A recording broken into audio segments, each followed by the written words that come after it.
সুপ্রভাত বন্ধুরা, আশা করি আপনারা সকলে ভালো আছেন আর আমরাও সকলে ভালো আছি। আর এই 2 দিন বৃষ্টি একটু কমেছে, তো বেশ ভালোই লাগছে। প্রচুর বৃষ্টি হলো।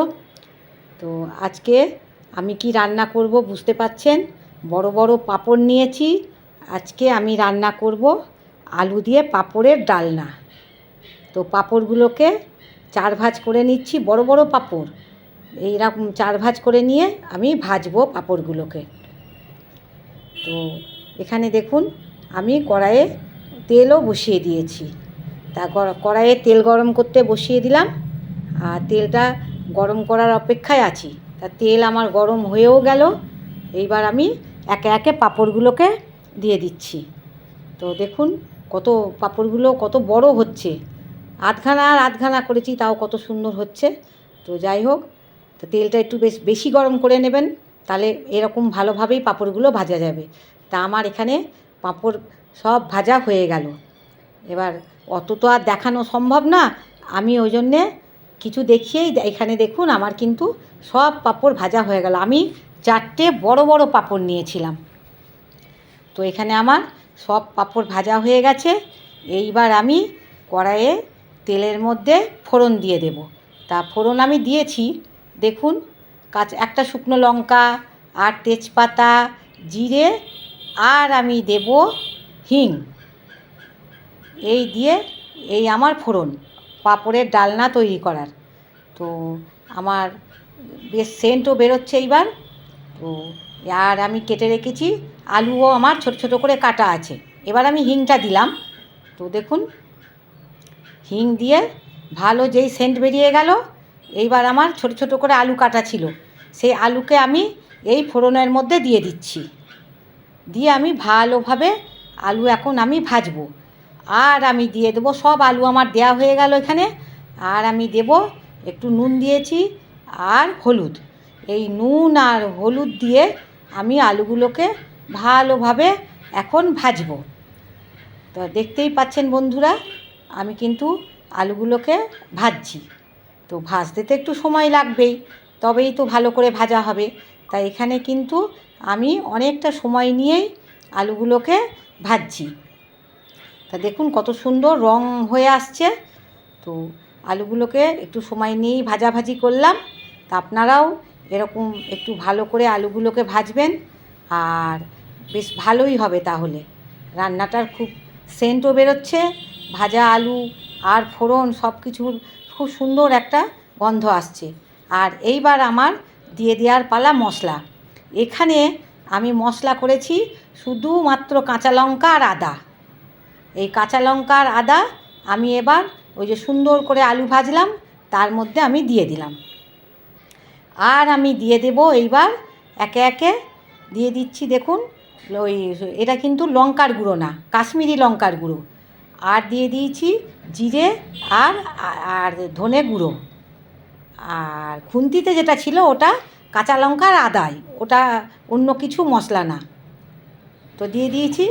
দিয়ে এইবার আমি কিছুক্ষণ নাড়াচাড়া করছি। ওটা কাশ্মীরি লঙ্কার গুঁড়ো দিলাম, ওটা আর শুকনো লঙ্কার আমি ঝাল দিলাম না, কেননা আমি কাঁচা লঙ্কা বেশ 5-6টা বেটেছি, তাই জন্যে আমি আর শুকনো লঙ্কাটা দিলাম না। আর এইবার আমি দিয়ে দিলাম দেখুন চিনি। এবার চিনি দিয়ে বেশ কিছুক্ষণ আমি নাড়াচাড়া করছি। বেশ সুন্দর করে আমি নাড়াচাড়া করে বেশ কষা কষা করছি। আর আমি এইবার একটু দিয়ে দেবো নুন। নুনটা তো সেই আলু ভাজার সময় দিয়েছিলাম, এবার তো ঝোল করতে হবে একটু, তার জন্য আমি একটু নুন দিয়ে দিলাম। আর আমি দিয়ে দেবো সামান্য হলুদের গুঁড়োও আর একটু দেবো। তো এখানে আমি নুন আর হলুদের গুঁড়ো দেওয়ার পরে বেশ কিছুক্ষণ আবার আমি মশলাটা কষাচ্ছি। দেখুন কত সুন্দর কিন্তু আমার এখানে কষানো হয়ে গেছে, খুব সুন্দর কালার এসে গেছে। আর মশলা কষানোর পরে আর তো সেরকম কিছু কাজ নেই, বুঝতেই পাচ্ছেন। এবার জল ঢালার পালা। তো আমি এখানে এবার যেমন আমার ঝোল রাখবো সেই হিসাবে আমি জল দিলাম। তো জল দিয়ে আমি নাড়াচাড়া করছি। এবার কিছুক্ষণ নাড়াচাড়া করলাম, ভালো করে একটু নাড়াচাড়া করে নিলাম। এইবার আমি দিয়ে দেবো একটা ঢাকা, যাতে আলুগুলো সিদ্ধ হয়। তো দেখুন আমি ঢাকাটাও আমি এখানে দিয়ে দিলাম। এই ঢাকা দেওয়ার বেশ 10 মিনিট 15 মিনিট আমি কিন্তু আলুগুলো ফুটতে দিয়েছিলাম। তো ঢাকা খুলেছি। এইবার আমি আলু তো দেখছি যে খুব সুন্দর আমার আলু সেদ্ধ হয়ে গেছে। আর ভাজাতেই তো খানিকটা আলু সেদ্ধ, ভাজা কষা এতেই তো বুঝতেই পারছেন খানিকটা সেদ্ধ হয়ে যায়। তো এখানে আমার খুব সুন্দরভাবে আলু সেদ্ধ হয়ে গেছে আর দরবড়িয়ে ফুটছে, দেখতেই পাচ্ছেন আমার ঝোল একবারে খুব সুন্দরভাবে ফুটে উঠেছে। এইবার আর কিছু নেই, এইবার আমি দিয়ে দেবো ওই যে ভেজে রেখেছি, আস্তে আস্তে দিয়ে দেবো পাঁপড়গুলো, ভেজে রাখা পাঁপড়গুলো এইবার আমি একে একে দিয়ে দিচ্ছি। আমি যখন পাঁপড়গুলো দিলাম তখন কিন্তু আমার ঝোল এরকম করে ফুটছিল না, তখন কিন্তু আমার গ্যাসের আঁচ কিন্তু খুব কমানো ছিল। একবারে আমি বন্ধ করে দিইনি আঁচ, কিন্তু খুব কম ছিল আগুন। তো এইবার আমি একে একে দিয়ে দিলাম, দেখুন সব পাঁপড় আমি দিয়ে দিচ্ছি। তা সব পাঁপড়গুলো দিয়ে দিচ্ছি, দেওয়া হয়েও গেল। এইবার আমি কি করব, একটু নাড়াচাড়া করব বেশ সুন্দরভাবে যাতে মিশে যায়। তো একটু হালকা করে নাড়াচাড়া করে আবার একটু ঢাকা দিয়ে দিলাম। এইবার কিন্তু আমি গ্যাসের আঁচ বন্ধ করে দিয়েছি। তো দেখুন বন্ধুরা, কত সুন্দর আমার পাঁপড়, কত সুন্দর নরম হয়েছে। তো কিন্তু একবারে গলে ভেঙে যায়নি, গোটাই কিন্তু আছে। মানে আমি যেমনভাবে আধখানা করে করে দিয়েছিলাম তেমনই আছে। তো বেশিক্ষণ তো ফুটাইনি, আমি তো অল্প আঁচে আমি পাঁপড়গুলোকে দিলাম।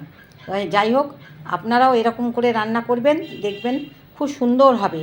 এখানে কিন্তু আমার রান্না রেডি হয়ে গেছে, আর কিছু করার নেই। এইবার আমি একটা প্লেটে এবার আমি তুলে নিচ্ছি। দেখুন, আর একটা অন্য পাত্রে আমি রাখছি আমার এই আলু পাঁপড়ের ডালনা। তো দেখুন বন্ধুরা, কত সুন্দর হয়েছে আর খুব সুন্দর সেন্টও বেরিয়েছে। আমি যখন রান্না করছি আমার বাড়ির বৌমারা বলছে দারুণ সেন্ট বেরোচ্ছে পাঁপড়ের ডালনার। তো শুনে তো আমার একটু বেশ ভালোই লাগলো। আর বন্ধুরা, যে কোনো নিরামিষ দিনে এই রেসিপিটা তৈরি করে দেখতে পারেন। গরম ভাত বা রুটি সব কিছুর সাথেই এই নিরামিষ পাঁপড়ের ডালনা খেতে ভালো লাগবে। আর রেসিপি ভালো লাগলে আপনারা সাবস্ক্রাইব করবেন, আর কমেন্ট তো করবেনই। কমেন্ট করলে আমি তো বুঝতে পারবো আপনাদের আমার এই রেসিপি কেমন লেগেছে। তাহলে আমারও খুব ভালো লাগবে যে না, বন্ধুরা আমার রান্না দেখছেন। আর আপনারা সবাই বেশি বেশি করে আমার সাবস্ক্রাইব, লাইক এগুলো করবেন, কমেন্ট করবেন। আর বন্ধুরা, আমার রান্না আজকে এই পর্যন্তই। আজকে আমি তাহলে আসি।